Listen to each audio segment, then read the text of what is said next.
Igual tiene que ser biliar hasta que no se demuestre lo contrario. Nosotros estamos dentro de un grupo en el cual en el caso particular de Perú, hasta el 90% de las causas de pancreatitis aguda son de etiología biliar, ¿ya? De etiología biliar por un cálculo, ¿ya? Si nosotros vamos a Estados Unidos, esto baja un poco la proporción, más o menos ahí la proporción de una pancreatitis de etiología biliar más o menos se reduce a 60%. ¿Y cuál creen que toma un valor importante como segunda causa de pancreatitis?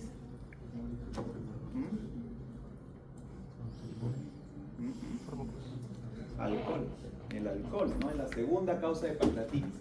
De hecho, en el Perú la segunda causa es alcohol también, ¿ya? Pero pues tiene un valor de 3, 4% más o menos, ¿no? Entonces, pero la primera causa aquí y en la gran parte del mundo, la causa es biliar. Entonces, si viene un paciente con múltiples causas, hasta que yo no defina un cuadro, si he encontrado cálculo, va a ser cálculo hasta que yo pudiera tener alguna situación de otra índole, ¿no?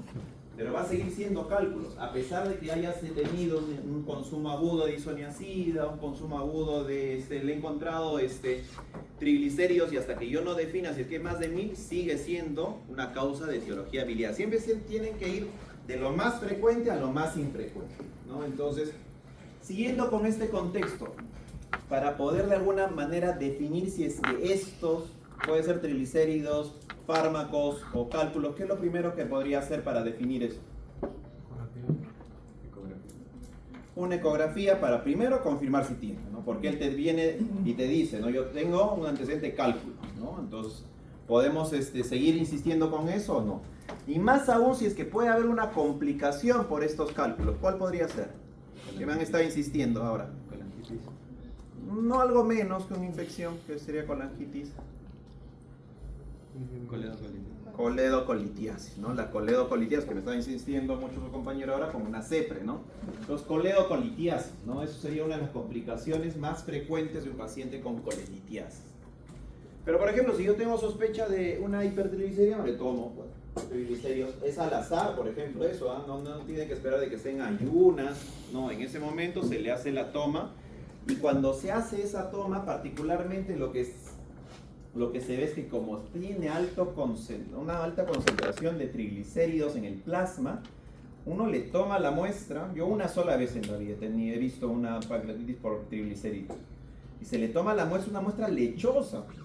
Me llama la atención, parece que no estuvieras tomando sangre, ¿no? Has llegado a un tejido linfático, a un ganglio, ¿no?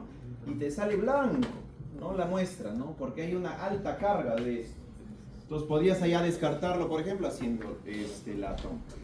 Por ejemplo, si nos genera un poco de duda en este caso, ¿será la isoniazida o será los cálculos? Pues todavía va a ser muy difícil de definir, ¿no? Pero ¿cuál es la primera acción que nosotros hacemos cuando tenemos una pancreatitis? Como tratamiento. Hidratar. ¿Cuáles son los 3 pilares de tratamiento? Hidratación, manejo del dolor, una alimentación temprana. Entonces, pero dentro de esa alimentación temprana uno todavía duda, ¿no? Si le tendré que dar todavía ¿cuántos fármacos son al día por la primera fase? No, claro, pero en pastillas. Bueno, fuera que fueran 4 pastillas, el paciente con tuberculosis seguiría. Son 12 pastillas que voy a tomar por día. Entonces, en ese momento, pues uno por lo menos hace, mira, ¿sabes qué? Vamos a priorizar lo que es la pancreatitis aguda. Más aún, si tengo una duda de que pueda ser por la isoniazida, suspendo unos días el tratamiento y para ver cómo es lo que nosotros podemos resolver. Entonces, tenemos múltiples causas de pancreatitis aguda. Biliar, triglicéridos, alcohol, ya hemos contextualizado cuál es cada uno de ellos. ¿Otras causas, doctora? De pancreatitis. Infecciosa, ¿cuál? Tuberculosis, otro, más frecuente. Paperas. Muy bien. Otro, paratiroides, infección de la paratiroides, otro. ¿Alimentos? Parásitos, ¿no? ¿Cuál es la causa más frecuente de parasitosis que cause pancreatitis? Ascaris. ¿Por qué los ascaris? ¿Por qué la fasciola? Entran por la cueva. Obstruyen la vía biliar, se introducen dentro de la vía biliar y como no puede fluir, entonces causa de que puedan fluir adecuadamente una estasis del jugo pancreático que causa pancreatitis. Otra causa, doctor, de pancreatitis aguda. Infecciosa, parásitos, otro.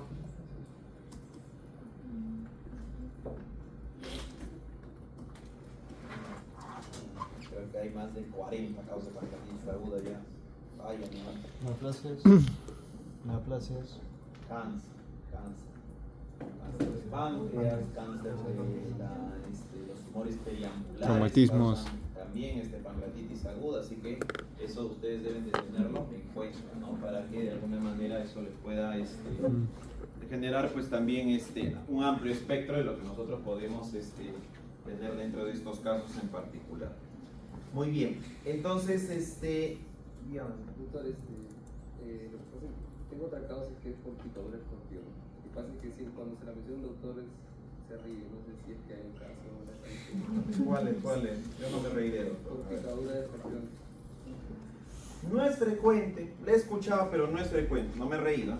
Entonces, pero puede darse, ¿no? Entonces, lo que nosotros debemos de tener es desde la causa mucho más frecuentes, que yo siempre les voy a decir, que es esta situación en particular, que es el de la colelitiasis, ¿ya? Entonces llega el paciente, este paciente joven a la emergencia. ¿Qué es lo que primero debemos de abordar si ya tengo un diagnóstico de pancreatitis? Porque para el diagnóstico de pancreatitis es 2 de 3. ¿Cuáles son, doctora? ¿Qué es ese 2 de 3? La amilasa o lipasa más de 3 sobre lo normal. El límite superior a lo normal. Otro. El dolor en epigastrio. Ya. Y De imagen. Dolor en epigastrio, ni siquiera ahora ya lo refieren, ¿no? Dolor abdominal, ¿no? ¿Cuánto de porcentaje tienen ese dolor en epigastrio y radial espalda? Más o menos. 40, 50%, la verdad no es el 90% que uno pensaría, ¿no?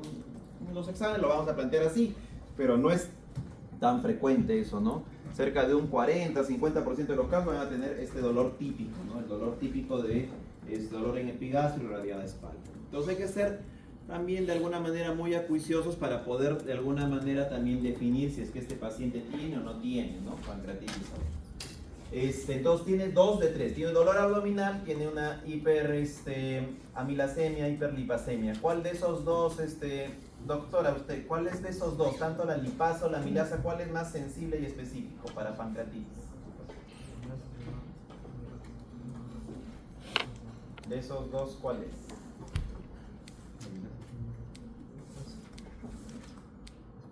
¿Usted, doctor? La lipasa. ¿Por qué es más sensible y específico para pancreatitis aguda? ¿Alguien sabe? Casos, por ejemplo, de hipertriglicemia o por alcohol, puede salir una amilasa normal. Muy bien. Otra. Porque el que se lea, por ejemplo, más rápido, ¿cuál es? La amilasa, ¿no? ¿En cuánto tiempo ya podemos decir de que este paciente ya tiene pancreatitis guiados por la amilasa? ¿No? 6 horas, ya la amilasa ya está elevada, ¿no? Pero la ventaja de la lipasa es que dura más. ¿Hasta cuánto, doctor? Hasta 14 días puede estar elevada la lipasa, ¿no? Entonces eso es algo importante, ¿no? Yo siempre tenía a colación dentro de todos los factores que uno puede tener en las preguntas previas que yo planteaba para pancreatitis aguda. ¿Quién me guía a que tiene o no tiene una posibilidad de marcar severidad por pancreatitis aguda? Entonces yo incluía la pregunta si es que la amilasa o la lipasa me ayuda a definir. ¿Usted qué opina, doctor? Para definir severidad. ¿Sirve o no sirve? El nivel de amilasa y de lipasa.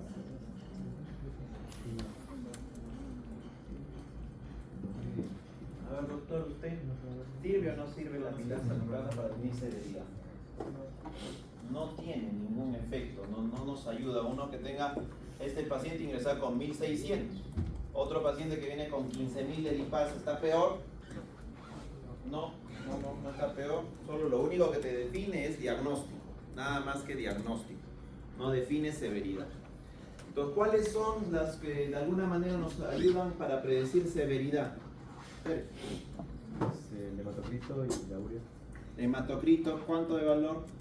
Mayor al 44% después de administrado fluido. Ya. La guía española dice mayor más de 42, pero en general se considera que es más de 44%. ¿Por qué el hematocrito es importante para definir severidad?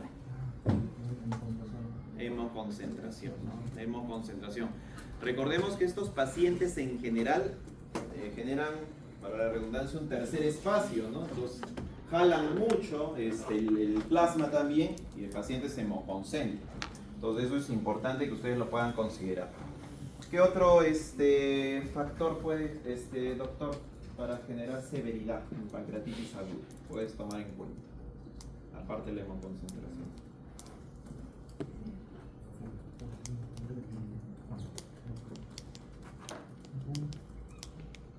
El boom. ¿Cuánto? Muy bien. Otro factor que la disociación de urea y creatinina como severidad.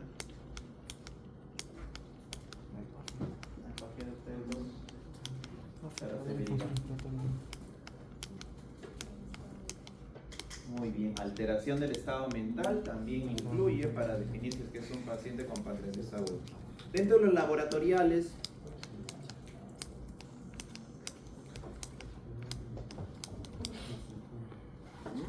Leucocitos. leucocitosis no tanto, entra dentro del contexto de lo que es de los diferentes escalas de pancreatitis, pero independiente no. Pero uno, ¿cuál sería? Porque el CIRSA entra dentro, ¿no? Por ejemplo, el VISA, ¿no? Entonces, pero por ejemplo otro independiente, así como el CRITO que lo ha dicho. Calcio. Como causa puede ser, pero como severidad no. Calcio sérico. Eso dentro del contexto, por ejemplo, de una, del contexto de la clasificación, el PAFI, la urea, el estado a nivel cardiológico, ¿no? Que es el Marshall, ¿no? El Marshall modificado, ¿no? El score de Marshall modificado incluye ello. Pero otro, como un examen, PCR, muy bien. Un valor de PCR mayor de cuánto se clasifica o se considera de que tiene una pancreatitis aguda severa. PCR más de 150, muy bien. Pero hay otro mucho mejor, más específico, dentro de esas situaciones inflamatorias. La procalcitonina, ¿no? Un valor de procalcitonina más de 0.5 puede de alguna manera definir severidad. ¿Qué ventaja tiene la procalcitonina por encima de la PCR? No se dependiente. Otro. Más estable.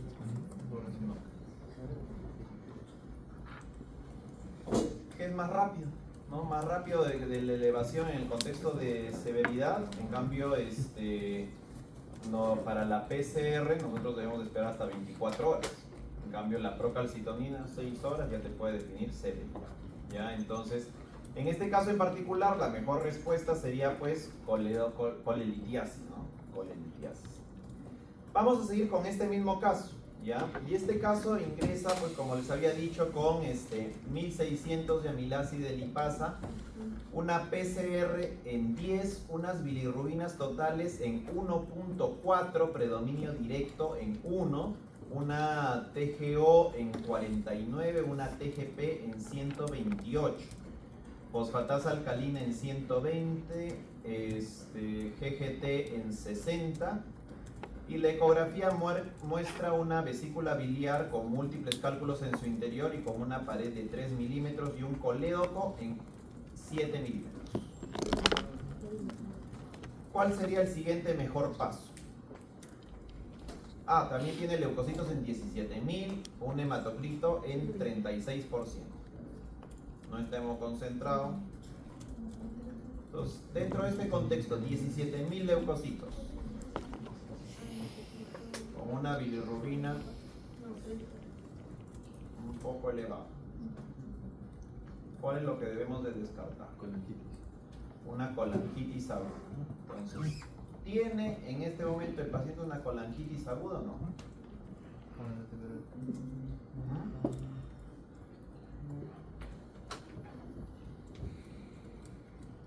¿Tiene o no tiene una colangitis aguda? Porque ¿qué es lo que ustedes tienen que llevarse como mensaje de la colangitis aguda? Colangitis aguda diagnosticada, colangitis, ¿cómo? Drenada. Muy bien. Creo que esa sería la mejor respuesta, ¿no? Antes que una CEPRE o alguna intervención quirúrgica, drenar, ¿no? Colangitis aguda diagnosticada, colangitis aguda drenada. Entonces, en este contexto, sí sería importante que nosotros definiéramos si es que está o no en un contexto de colangitis aguda. Porque ¿qué nos hace sospechar que es una colangitis? En este caso. Colestasis, muy bien. ¿Y otro? Fiebre, ¿no? La leucocitosis, ¿no? La leucocitosis. Pero ustedes deben de entender que el CIRS es algo muy frecuente en la pancreatitis aguda. Entonces, el que tenga unos 17.000 leucocitos, el tratamiento que tiene, puede ser parte de su proceso inflamatorio de la pancreatitis sin necesidad de llegar a ser una colangitis, ¿no? Entonces, ¿qué me puede ayudar de alguna manera a definir si es que este paciente está en una colangitis? Porque tiene colestasis, ¿no? Entonces, lo meto a CEPRE de frente.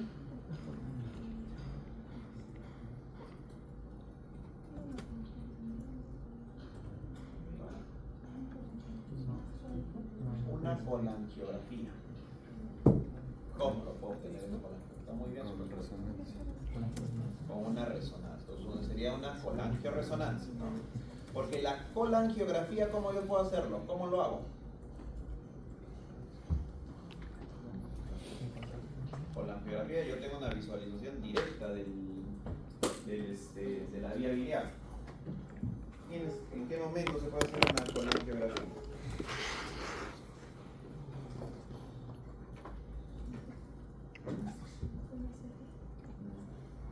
Perdón, con una CEPRE directamente, ustedes hacen una colangiografía. Otro método. Estoy haciendo una ColeLab, por ejemplo, ¿no? Y no estoy seguro si, por ejemplo, está libre la vía biliar. Tengo esa duda. Entonces, inyecto contraste por la vía biliar y veo si es que de verdad está libre, por ejemplo, ¿no? O si es que sospecho que hay un tumor, por ejemplo, de la periampular, pues hago en ese momento para ver si dejo una prótesis o dejo un dren, ¿no? Entonces, en este contexto en particular, si yo tengo una dilatación de la vía biliar, porque se considera dilatación de la vía biliar como un coledoco más de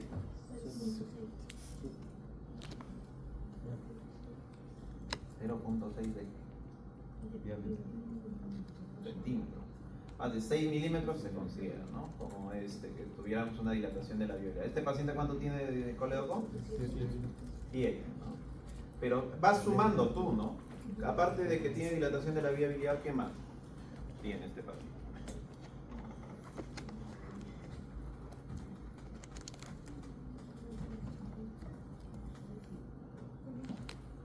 ¿Tu bilirrubinas en cuánto está? ¿No? Entonces, ese es un punto intermedio, porque cuando uno dice ya con un nivel de bilirrubinas cerrado, me parece que es una coledocolitías definitivamente. Bilirrubinas mayor de 4, menos de 4, esa manera de champear.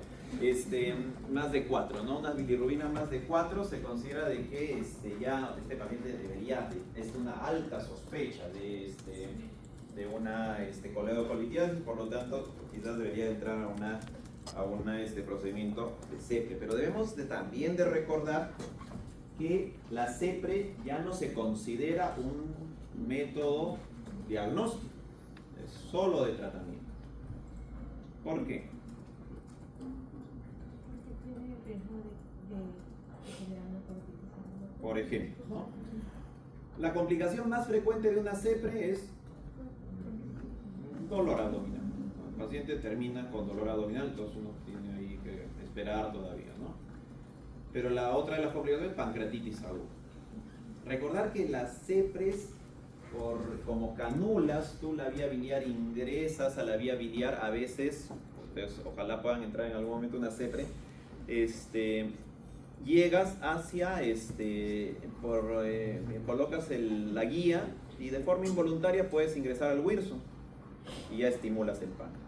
O colocas el contraste que tú piensas de que se va a ir solo por la vía del coledoto, se desvía y se ingresa al Wilson también y generas una pancreatitis post-CEPRE, ¿no?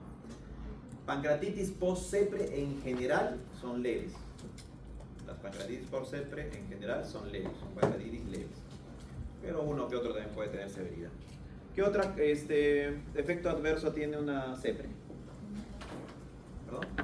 Hemorragia, ¿no? La ventaja de la CEPRE y que tengas una hemorragia post-CEPRE es de que tú ves, ¿no? Como estás cortando en ese momento, tú te das cuenta si está, pues, no estás de alguna manera haciendo hemostasia, lo puedes tratarlo en ese momento, ¿no? ¿Y la peor cuál es?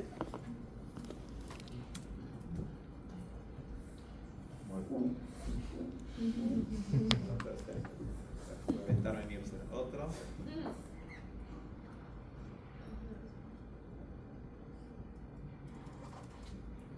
Por el corte que nosotros hacemos para ampliar la vía biliar.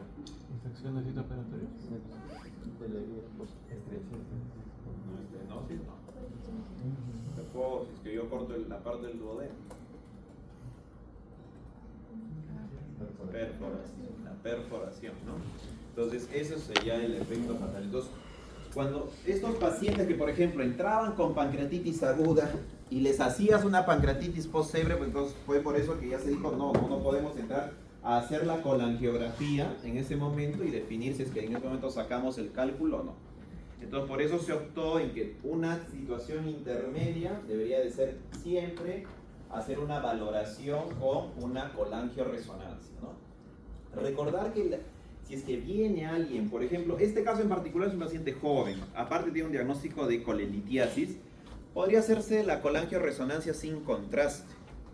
Pero ¿qué pasa si nosotros tenemos una paciente de 50, 60 años, bien ictérico, no estamos muy seguros de que todo esto sea por un cálculo? Entonces mejor hacerlo contrastado, porque se observan que hay tumores también pancreáticos, ¿no? Tumores pancreáticos. Entonces eso hay que tener en cuenta. Les cuento un caso que a mí me pasó en la pandemia. Una paciente mujer que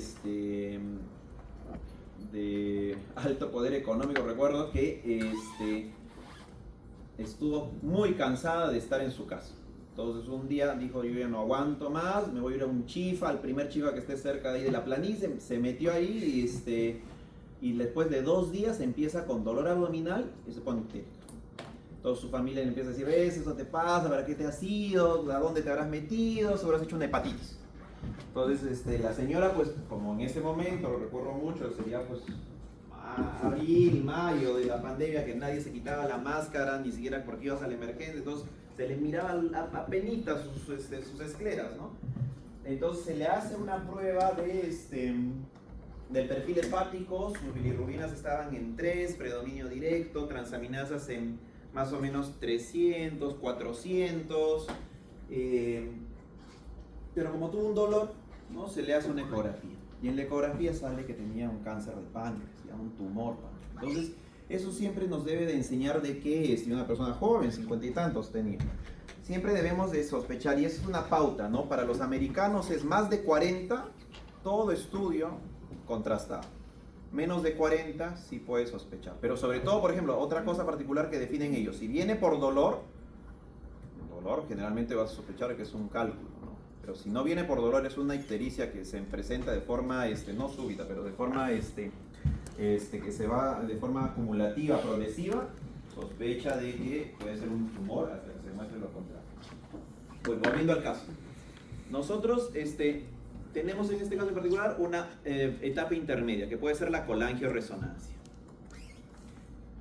En este caso en particular, porque es de la clínica, la colangioresonancia no encuentra lito en la vía biliar. ¿Qué hacen?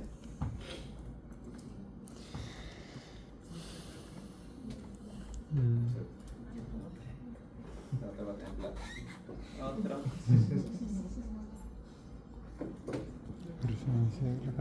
O sea, por lo menos no te aporta la resonancia a la sepre. Entonces, ¿qué podemos hacer? ¿Descartar neoplasia? ¿Mm? ¿Descartar neoplasia? No necesariamente, porque tiene cálculos, ¿no? Recuerda que la vesícula está con cálculos. Solo que acá lo que pasa, ponen múltiples cálculos en la ecografía. Hay dilatación de la vía biliar, hay colestasis, o sea, y viene por dolor también. Es más, barro biliar, muy bien. Entonces hay una sospecha de barro biliar. Si no lo encuentro por la resonancia, ¿qué puedo hacer? Muy bien. Una ecoendoscopía. La resonancia, la colangioresonancia llega a observar hasta litos de 1 milímetro. Menos de 1 milímetro ya no lo puede ver la resonancia. Entonces, en esos casos en particular, una ecoendoscopía sería la mejor opción. Vuelvo a insistir, traten en lo posible de que el procedimiento de CEPRE sea lo último, o en todo caso ver de que si se puede, de alguna manera, si tengo todas las herramientas, englobar si va este paciente a CEPRE o no. Insisto nuevamente, CEPRE es totalmente terapéutico, no diagnóstico. No podemos, porque ahora sí, incluso hay juicios para nosotros los gastroenterólogos que seguimos ingresados por sospecha. Ya no se puede ingresar por sospecha a una CEPRE, ¿no? No sospecho, pero mira, tiene el coledoco dilatado, las bilirrubinas están ahí, no, están un poco elevadas, ¿no? Porque incluso, pues, ¿qué es lo que podrías hacer? ¿Perforación? No. ¿Perforación visceral? Yo tengo todavía esa duda, por ejemplo. Ah, ya. Otros estudios, una ¿Qué eco. podríamos hacer? La verdad se podría esperar de 24 a 48 horas para ver, por ejemplo, cómo va el perfil hepático, ¿no? Entonces puede ser de alguna manera un poco causa. Cosa diferente sería que yo encuentro un lito. Por ejemplo, pongamos un poco más complejo. Encontramos un lito de 5 milímetros en el colédoco con la resonancia.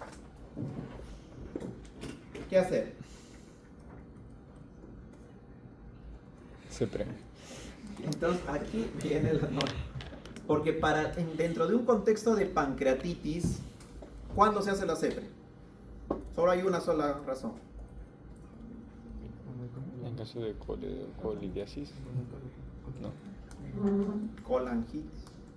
Solo en colangitis está restringida la recomendación de hacer una CEPRE. En el resto de casos, no está. ¿Por qué? Porque podemos causarle mayor inflamación por el procedimiento de CEPRE. Incluso si yo he diagnosticado una coledocolitiasis, o sea, tengo la causa también para la pancreatitis aguda, no deberíamos ir directamente a la CEPRE, deberíamos esperar todavía que se reduzca el proceso inflamatorio, que esté mejor el paciente y recién programarlo para CEPRE, pero no hacerlo en esos casos puntuales. Entonces, aquí por ejemplo nos llama la atención un poco la leucocitosis. Entonces, lo que nosotros deberíamos de hacer es, mira tú, estamos dentro de una colangitis, porque también hay grados, ustedes también por la guía de Tokio saben, pues mejor que yo en cirugía, que hay grados también, ¿no? Afectación, compromisos, etcétera, ¿no? Entonces, en esos casos nosotros debemos de valorar si estamos dentro de ese contexto. ¿Por qué? Porque las leucocitosis no nos deberían de impresionar para sugerir un procedimiento directamente, porque podemos esperar, ¿ya? Podemos esperar. Ustedes me habían dicho que los 3 pilares del tratamiento es 1, hidratación enérgica, y esa enérgica ya cada vez está en mucha disminución esa recomendación, ¿no? Basta con mantener una hidratación. Incluso hay una un último estudio, lo voy a compartir, Estrella, para que se lo pasen a ustedes, pero seguramente lo han leído, que es de Madaria, en el cual se puso a dos grupos de pacientes, porque ¿qué es el concepto que se tiene? Pacientes con pancreatitis aguda, hidratación enérgica, ¿no? Hay que ponerle todo el agua necesaria, justamente por esta situación del tercer espacio, ¿no? Y porque particularmente hay afectación renal, ¿no? Entonces justamente para que no haya ningún tipo de compromiso, lo que trata pues es de forzar la diuresis, la diuresis, la diuresis. Entonces, y de esa manera también reducir las citoquinas proinflamatorias, y por lo tanto eso sirve. ¿Qué ventaja trae la hidratación? Una buena perfusión de tejido. ¿Y eso qué trae?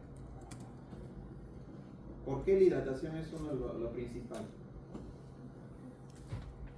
Entonces,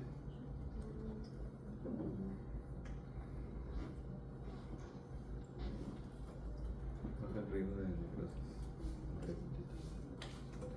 baja arriba de necrosis, muy bien, pero algo más superior todavía.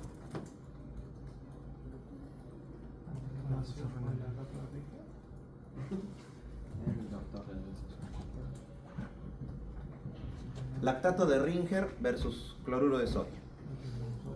¿Qué dice usted? ¿Cuál escoge? Este es el doctor que le va a dictar en el examen con cloruro, y el doctor que no, siempre se tapa ahí todo para no dictarle nada. Y tiene sus 2 frascos de lactato de Ringer. ¿A quién le da? A este autor. El lactato de Ringer como el cloruro de sodio ha demostrado ser igual. Ha demostrado ser igual de eficientes. La respuesta que yo quería encontrar es que la hidratación adecuada es el único factor que ha demostrado reducir mortalidad en pancreatitis aguda. Es el único. Fíjense ustedes, por ejemplo, yendo a la comparación de lo del lactato de Ringer. ¿Cuánto cuesta un frasco de lactato de Ringer? Un frasco de 1 litro. A ver usted, doctor, échese un... 50 soles. ¿Cuánto cree que cuesta un frasco de lactato de Ringer? 50 soles. Está 18 soles. Un frasco de lactato de Ringer. ¿Y el cloruro? No, grato. 5 soles. 3 soles. Hecho en casa. Cloruro, 6 frascos, 1 sol. Ah, 6 litros, 1 sol. ¿Cuánto normalmente nosotros, según las guías, debemos de... ¿qué es esa hidratación enérgica que se tiene que usar? Más, doctor. ¿Cuánto más o menos? Hay por kilo de peso, hay por hora, hay para todos los usos en las guías. Por ejemplo, la guía americana muestra que puede ser de 250 a 500 cc por hora. ¿Ya? Por hora. En la guía española demuestra de que puede ser de 1 a 2 mililitros kilo hora. Que más o menos es un estándar de 200 cc por hora, ¿no? Entonces, si yo tengo, doctor, 200 cc por hora, en un día, ¿cuántos voy a usar? ¿Cuántos frascos? A ver, su regla de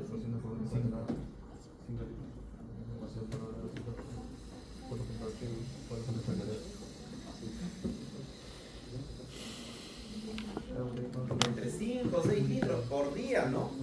Pero lo que nosotros también debemos de rescatar es que la hidratación enérgica, ¿hasta cuándo va? 48 horas. 24 horas. Las primeras 24 horas. De ahí no sirve de nada hidratar al paciente. No sirve de nada. Pero les vuelvo a insistir, es el único que ha demostrado reducir mortalidad. Terapia para el dolor y sobre todo alimentación e hidratación, los dos sí han demostrado reducir necrosis pancreática. Necrosis pancreática infectada, sobre todo el tener alimentación rápida, ¿no? Antes la última guía que salió fue en el 2001, antes de la que tienen ahora, que en el 2001, por ejemplo, se recomendaba NPO a todos los pacientes cuando ingresaban. Doctor, por qué cree que se recomendaba NPO en el paciente con pancreatitis aguda? ¿Por qué no comer? Para no aumentar las enzimas. Pensando tal vez en la estimulación de la vía gastrointestinal, podría hacer que haya mayor estrés para el páncreas por la producción de jugosis y podría hacer que... Lo que pasa es que ustedes deben de recordar que la pancreatitis que es un proceso de autodigestión del mismo páncreas. El mismo páncreas, lo que pasa es de que por esta elevación de las enzimas pancreáticas se provocan proteólisis, ¿no? Entonces, lo que se decía es de que si llega el alimento al intestino delgado, evidentemente eso va a estimular a que el páncreas empiece a secretar mayor amilasa, mayor lipasa y todo eso. Entonces tú estás haciendo de que siga todo este proceso y todavía se amplíe mucho más. Por eso es lo que se consideraba de que mejor era mantener a los pacientes en NPO. Después, ¿qué es lo que se vio? De que estos pacientes que no consumían sus alimentos y les dejábamos por días sin consumir porque tenían dolor, todavía los procesos inflamatorios estaban de alguna manera considerablemente altos, pues se vio de que generaban mucha necrosis pancreática. ¿Por qué creen? ¿Por qué, doctor? ¿Por qué hay mayor generación de necrosis pancreática en los pacientes con NPO?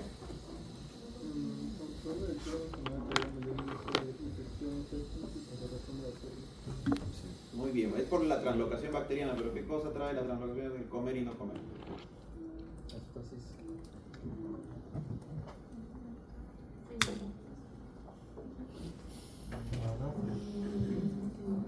En que la bacteria bacteriana pueda crecer junto con todo el resto, junto con todo el resto. Lo que pasa es de que nosotros, mientras nos mantengamos en NPO, no hay ningún estímulo dentro del intestino. Entonces empieza a generar la atrofia vellositaria. Entonces, al generarse la atrofia vellositaria, que es la capa protectora entre el lumen del intestino, lo que está afuera, que son los órganos, pues evidentemente eso hace de que haya la translocación bacteriana, que las bacterias que están dentro de nuestro intestino vayan. ¿A dónde van a ir? Donde hay pues el caldo de cultivo, que en este caso en particular va a ser el páncreas. Entonces, esto es lo que nosotros tenemos que identificar rápidamente. Por eso es lo que paciente con pancreatitis aguda severa diagnosticada, inmediatamente nosotros debemos de colocarle una sonda y empezarle nutrición enteral. Se ha dicho de que nutrición parenteral ayuda, cero, no ayuda en nada. Genera más complicaciones el hacer nutrición parenteral. En cambio, la nutrición enteral de alguna manera sí ayuda a fortalecer esas vellosidades intestinales y que eso no genere o no degenere en una necrosis pancreática. ¿Ya? Entonces, en este caso en particular, si nosotros hemos tenido un lito de 5 milímetros, entonces se espera, podrías esperar a que cómo va la hidratación, cómo va el manejo del dolor y cómo finalmente va la evolución a nivel de la alimentación. Pues se los había mencionado hace poco, ¿no? Ahora la nueva guía es diagnosticas la pancreatitis, ves si es severa o no es severa, y si no es severa, empiezas con una hidratación baja en grasa, nutrición baja en grasa, porque tienen ese temor de que esto se complique. Y por el otro lado, si es que nosotros tenemos nutrición, pacientes con pancreatitis severa, nutrición inmediata, con colocación de sonda. Y vuelve la misma pregunta que les acabo de decir, nasogástrico o nasoyeyunal.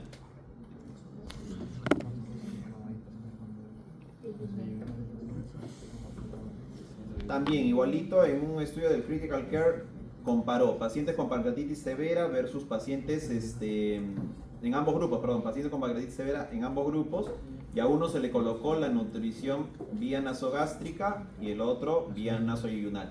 ¿Por qué esta diferencia? Porque la nasoyeyunal no la coloca la enfermera, la tiene que colocar o un gastroenterólogo o un radiólogo. Entonces eso lleva tiempo, tienes que trasladar al paciente a otro lugar. En cambio la nasogástrica pues está sentada en su cama y se le coloca la nasogástrica y se empieza. Entonces se comparó a los dos grupos de pacientes y se vio que era igual. Podías reducir la necrosis pancreática en ambos grupos, siendo nasogástrico o nasoyeyunal. Por eso es lo que se recomienda que diagnosticas al paciente como severa y vas directamente a nutrición enteral o cualquiera de las vías. No esperas a que venga el médico gastroenterólogo o el radiólogo recién para colocar la sonda y eso pueda retrasar este proceso. Una pancreatitis severa, ¿cuánto de mortalidad tiene?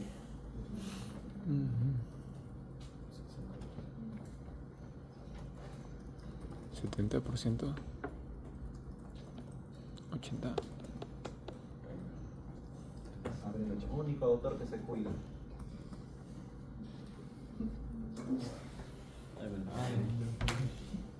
Una pancreatitis severa, ¿cuánto de mortalidad tiene?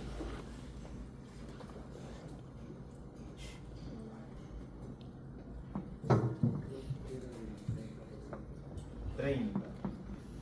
Ah, Sergio, usted que le gusta chambear. 70, 80. 80%. Son pocos los pacientes que salen de una pancreatitis severa. Pancreatitis severa, lo que nosotros debemos de considerar es que tiene una alta tasa de mortalidad. Una alta tasa de mortalidad. Este paciente ingresa, se le da hidratación enérgica, porque es joven incluso, no hay ninguna situación. Sus triglicéridos salen en 230, no tenía una pancreatitis por hipertrigliceridemia.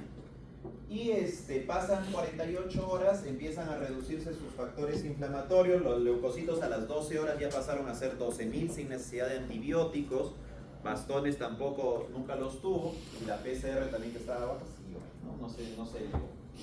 Entonces este paciente ingresa al procedimiento de CEPRE, se le extrae el lito, ¿ya? ¿Cuál es el siguiente paso, doctor? ¿Qué está buscando otra clase?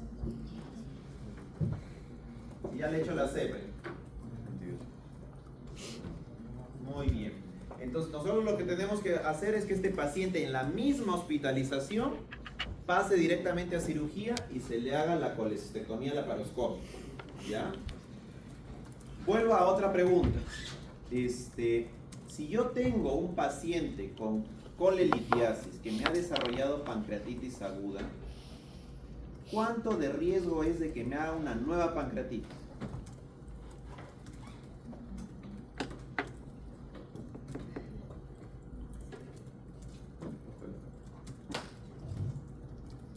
Estos pacientes que ya han tenido diagnóstico de colelitiasis y tienen pancreatitis, 40% de ellos vuelven a ser pancreatitis. Pero la situación particular de estos casos es de que es de ese 40%, más de la mitad hacen pancreatitis severas. ¿Ya? Hubo un análisis muy interesante que se presentó hace más o menos antes de la pandemia, en 2019, en la Universidad de Johns Hopkins. Justamente estaba en este debate del Obamacare. El Obamacare, que era el seguro de Obama para todos y todo ello, pero explotó, pues ya no se podía sostener. Entonces los pacientes que ingresaban con pancreatitis aguda no podían aplicar lo que ellos nos decían en la guía, ¿no? Que se hospitalizaba, se le trataba la pancreatitis y tenían que pasar a cirugía a hacerse la colecistectomía, ya no tenían capacidad. Entonces empezaron a dar altas, ¿no? Ya busca como tú tu cita, ven cuando puedas a la consulta y te vamos a programar para la cirugía. Si es que eso ha pasado en Estados Unidos, imagínense, ahí está Heredia Hospital, ¿no? Entonces, ¿qué es lo que pasa? Particularmente se hizo un seguimiento de estos pacientes, ¿qué pasaba cuánto se demoraban? Entonces, yo lo que querían ver primero era de que cuánto se demoraba uno para obtener o realizarse después la colecistectomía. En promedio fue de 12 a 14 meses para hacerse la colecistectomía. ¿Y cuántos de ellos hicieron nueva pancreatitis? 40%. ¿Y cuántos de ellos habían hecho pancreatitis severa? Más del 10% en ese grupo. ¿Pero qué es lo que ven ellos? Pues de que este paciente, porque ustedes ven con hidratación con cloruro, les acabo de decir que es un sol. Subías, o sea, la hospitalización, peor que ni siquiera le das de comer, pues porque le restringes tanto, ¿no? Entonces, la hospitalización por pancreatitis aguda en el Perú, más o menos 200, 300 soles, los 3 a 4 días, sin incluir la cirugía. Pero cuando un paciente pasa a tener pancreatitis aguda severa, UCI, intubación, porque puedes tener alguna situación de un órgano, falla de un órgano blanco. Entonces, eso ellos lo catalogaron y pasaba el paciente de gastar $1,000 a $2,000 por la hospitalización, pasaron a gastar $80,000 a $90,000.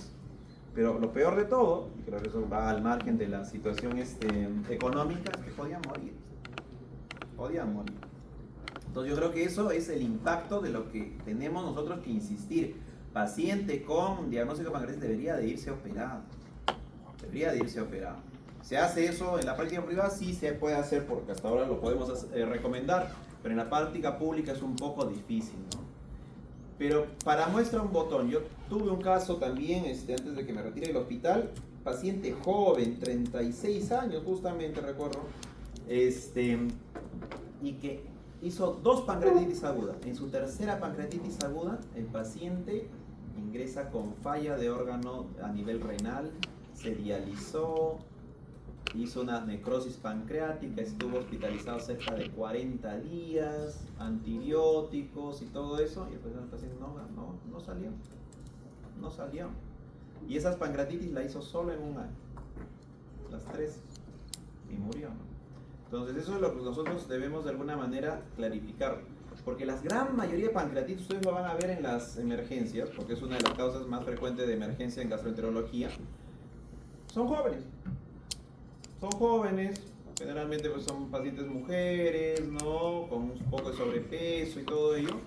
Entonces nosotros deberíamos de alguna manera estimular a que esto se pueda a acelerar estos procesos para cerrar ese círculo, porque si no cerramos ese círculo, es como en el caso que ustedes me mencionaban, se suspende la isoniazida y ya cerramos ese círculo del proceso inflamatorio, pero si no, vuelven a presentar estos casos. Vayamos al caso particular de que si hubiéramos desarrollado una necrosis pancreática.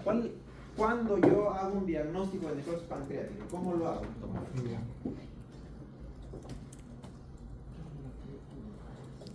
Tomografía.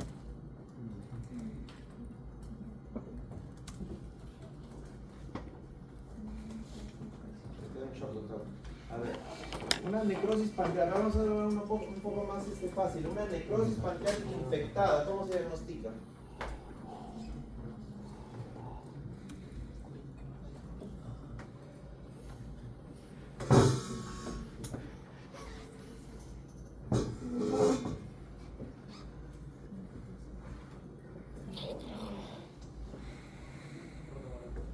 Tomografía es la necrosis pancreática.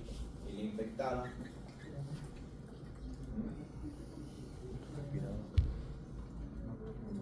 Ya.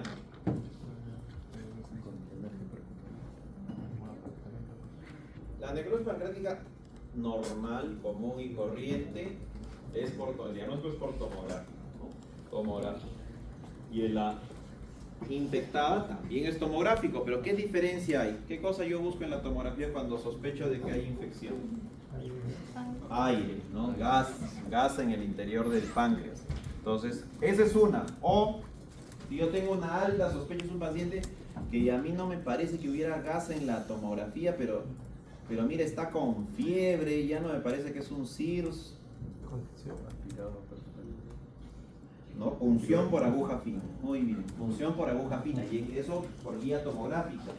En ese momento haces un GRAM, entonces de forma inmediata ya sabes si este paciente tiene o no tiene una necrosis pancreática infectada. ¿Qué hago con la necrosis pancreática infectada? ¿Qué se hace?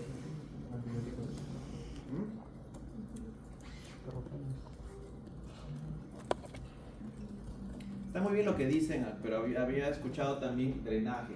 Se ha visto de que no se debería drenar.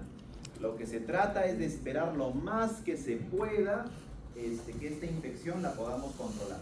Una necrosis común y corriente, una necrosis pancreática como tal, esperas tú la evolución, ¿no? Con hidratación, manejo del dolor, abundante alimentación hiperproteica y todo eso. Pero en el caso de la infectada sí agregas, ¿no? ¿Cuál es el mejor antibiótico que llega al páncreas? ¿Qué es recomendado para la necrosis pancreática infectada?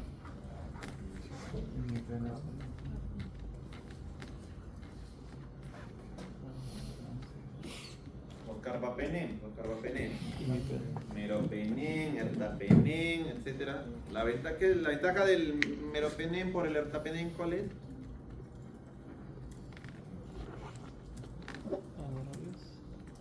El ertapenem se da una sola vez al día, ¿no? Esa es la ventaja. Es muy caro, pero se da una sola vez al día. Meropenem cada 8, ¿no? Entonces, lo que se espera es lo más... No, estiras mucho la liga. también se hizo un estudio, ¿no? En el cual se comparó pacientes con ambos, con necrosis pancreática, ya infectada incluso, que estaban dentro de un contexto de pancreatitis severa, evidentemente, porque han desarrollado necrosis, y se les hizo un seguimiento. Pacientes que habían sido diagnosticados y dijeron, no, hay que drenarlos, hay que entrar a cirugía rápidamente para sacar porque necrosis es tejido muerto, ¿no? Entonces, tiene que salir de eso, y más si está infectado. Y en el otro en que se les da soporte, lo que les decía, nutricional, manejo en UCI, etc., ¿no? Y se vio que en el grupo que entraron a cirugía, pues había mayor cantidad de mortalidad, ya en comparación al otro. ¿Cuánto tiempo se puede esperar? Es largo, ¿no? Largo. Hasta 30 días. Hasta 30 días. ¿Con qué finalidad? Con la finalidad de que se consolide y pueda de alguna manera estar más concentrado. Y ahí nosotros podamos ingresar al drenaje, que ¿cómo puede ser? No es quirúrgico. Uno es percutáneo y otro más sencillo y que ahora se hace con mucha frecuencia. Por ecoendoscopía. Por ecoendoscopía se llega, porque a bomba pues tanto puede ser la cavidad gástrica o la cavidad duodenal, se hace un corte, se extrae toda la necrosis, se puede dejar con una sonda, incluso hacia afuera, drenaje a gravedad, o si no puede seguir yendo por el tracto, porque ya no está infectado, no hay ninguna situación de mayor compromiso.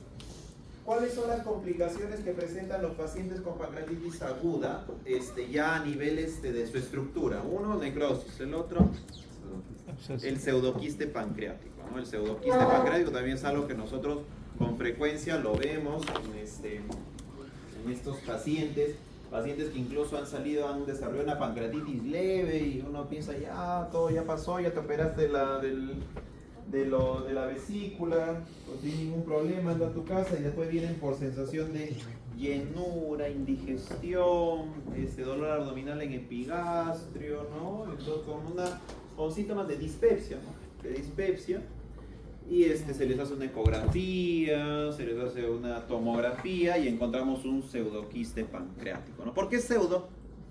Porque no es un quiste, por la pared, ¿no? ¿Qué pasa? ¿Qué diferencia hay? No hay una membrana que lo forma, son las vísceras que forman la cavidad. Exacto, ¿no? Entonces, muy bien. Entonces, lo que nosotros debemos de tener en cuenta es que el pseudoquiste pancreático, ¿cuándo se drena? Never. No se drena. Cuando molesta. Solo eso se drena. Antes, primero empezaban con la regla del 4 meses, 4 centímetros, drenaje. De ahí dijeron la regla del 6 semanas, y está más de 6 centímetros. Pero de ahí se vio que no había ninguna situación porque podías esperar a que esto poco a poco se vaya absorbiendo el pseudoquiste. Y se vio de que solo se debería de drenar si es que yo tengo molestias, dolor abdominal, un síndrome pilórico, náuseas, vómitos. En esos casos en particular se podría hacer un drenaje, y eso también podría ser un drenaje por ecoendoscopía, ¿ya? Por ecoendoscopía. Y en esos casos en particular uno pues va viendo y va observando si es que hay alguna es que hay una situación diferente para ello, ¿no? Pero hay que tratar de evitar lo que nosotros habíamos dicho, que es la necrosectomía, que era lo que se planteaba antes en estos casos en los pacientes que tenían una necrosis pancreática. Solo para ya ir terminando, deben ustedes llevarse como mensaje el Marshall. Ya, el Marshall modificado que está en la guía. ¿Por qué? Porque ese Marshall lo que trata es de reducir al máximo lo que es y lo que significa el abordaje de estos casos en estos pacientes. Porque lo que se trata de ver es que si es que tienen una situación de falla del órgano blanco. En estos casos en particular, 3 órganos, ¿no? ¿Cuáles son? Renal, pulmonar y cardíaco, ¿no? Y que son fáciles de saberlo desde primera instancia. el pulmonar con el PAFI, ¿no? El cardiovascular con la presión arterial y el AGA, ¿no? Si es que hay acidosis o no. Y finalmente el renal es con diuresis o con el nivel de creatinina. Entonces es muy rápido de hacer. Hay un Marshall completo que se utiliza mucho en UCI, ya en el cual evalúa diferentes órganos. Pero esto se vio particularmente para qué, con qué finalidad, si este paciente necesita ir rápidamente a una unidad, estar muy guiados para ver su hidratación, su respuesta, etcétera, ¿no? Porque como les digo, estos pacientes, usted doctor hoy día le duele el estómago intensamente, la gran mayoría de nosotros no va a la emergencia, ¿no? No va a sospechar que es una pancreatitis, ¿no? Uy, ¿para qué habré comido? Seguramente no, voy a ir a mi Buscapina, mi Plidam, por ahí, no me van a atender en la emergencia, ¿para qué voy a ir? Entonces, todo eso retrasa el diagnóstico. Entonces, estos pacientes vienen después de 24, 48 horas, ¿no? Algo particular que ustedes van a verlo en la emergencia, porque todos lo hemos visto, nos cansa, nos agota ver estos pacientes con dolor abdominal, es de que estos casos, pues, empiezan así. Tomé mi Plidam, me pasó un poquito. Tomé otro de iosina, pero ahí está. Pero sigue ahí presente hasta que sigue, ya no es tolerable, ¿no? Porque justamente está haciendo mayor compromiso de tercer espacio y genera mayor dolor. Entonces, eso es lo que ustedes siempre tienen que identificar. Llega el paciente, hay un diagnóstico de pancreatitis aguda, hacer el Marshall modificado y tratar de estratificar a este paciente. Oye, mira, este paciente tiene unos criterios, parece de que ya está haciendo insuficiencia respiratoria, hay que tener cuidado, porque esto se puede complicar, ¿no? Y eso es lo que nosotros deberíamos de hacer. Para terminar, les voy a contar un caso que a mí me dejó a mucha reflexión cuando fui residente. Había un paciente con hemorragia digestiva alta que estaba, yo lo estaba evaluando, y había otro paciente al costado, un jovencito, obeso, ¿no? Que fue el lunes, un día lunes, entonces llegó temprano, se le está haciendo las evaluaciones, y el paciente se quejaba, pues, de dolor, ¿no? A nivel retroesternal, ¿no? Epigástrico, ¿no? Entonces yo pregunto, ¿qué es lo que le pasa a este paciente? Porque se estaba quejando, ¿no? No, todo lo que pasa es que ha venido el día sábado en la noche y venía por dolor retroesternal y ha tenido un infradesnivel del DST. Le hemos cargado, le hemos ya colocado su aspirina, clopidogrel, y como tiene el infradesnivel, ha movilizado enzimas también cardíacas, y estamos esperando su cateterismo. ¿Ya? Eso fue pues a las 7, 8 de la mañana. De ahí vuelvo más o menos para llevármelo a endoscopia a este paciente, y el paciente seguía quejándose, ¿no? De dolor retroesternal, pero ya justamente en la parte del epigastrio, ¿no? Y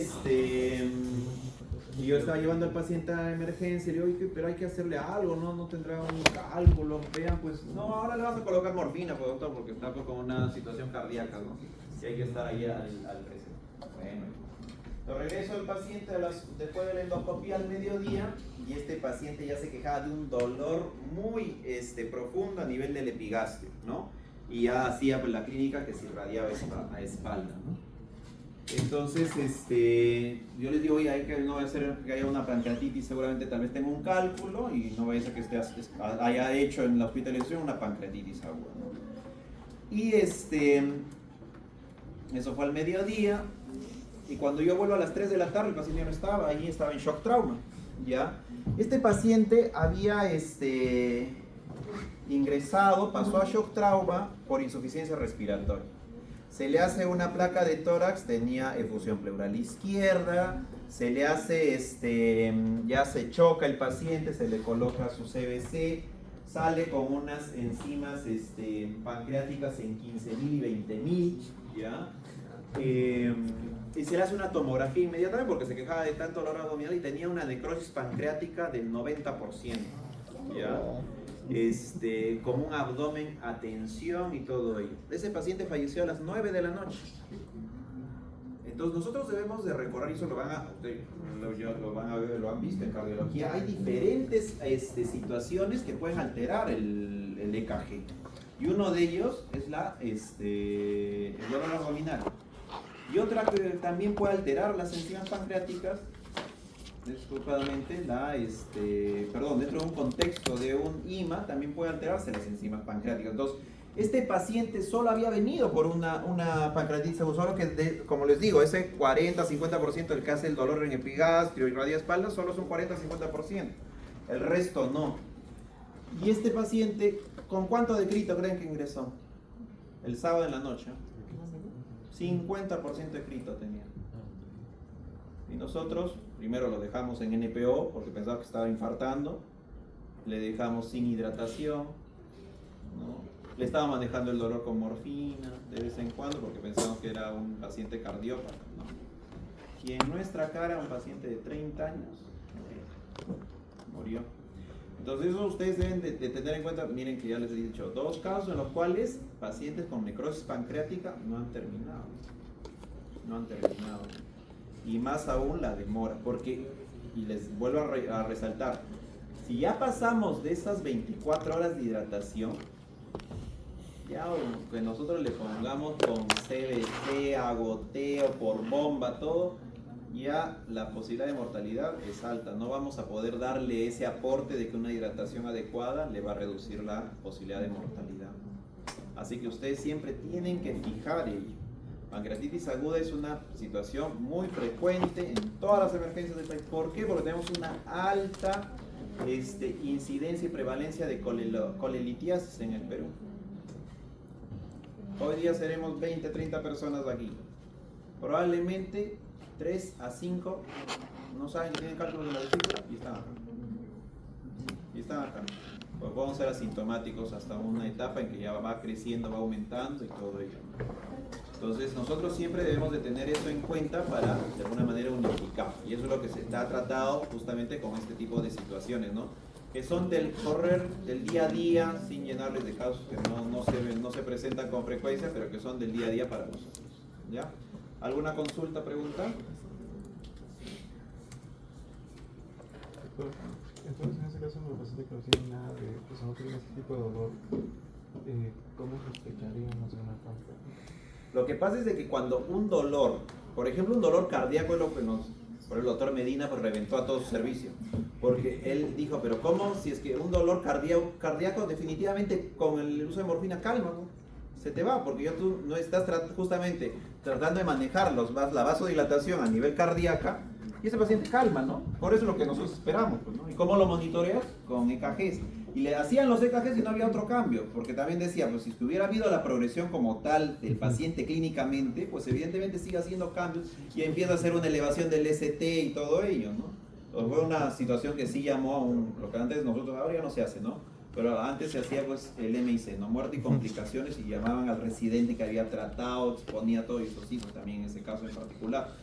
Porque eso era lo que decían los cardiólogos. Ese paciente ya de por sí, si es que no mejoraba con morfina y no había cambios en el ST, tú ya dejas de sospechar de que tiene una patología cardíaca, ¿no?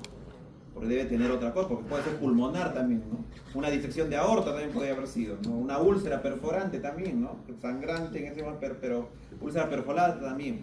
Y es algo que ustedes también deben de enfocarse. ¿Por qué? Porque la amilasa y la lipasa no es exclusivo de pancreatitis.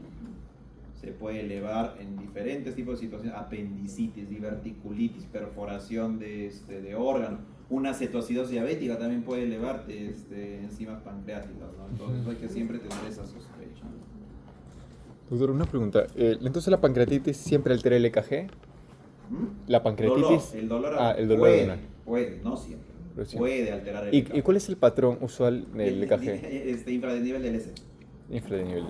No hay otro adicional. No, tampoco te vayas al extremo. Okay.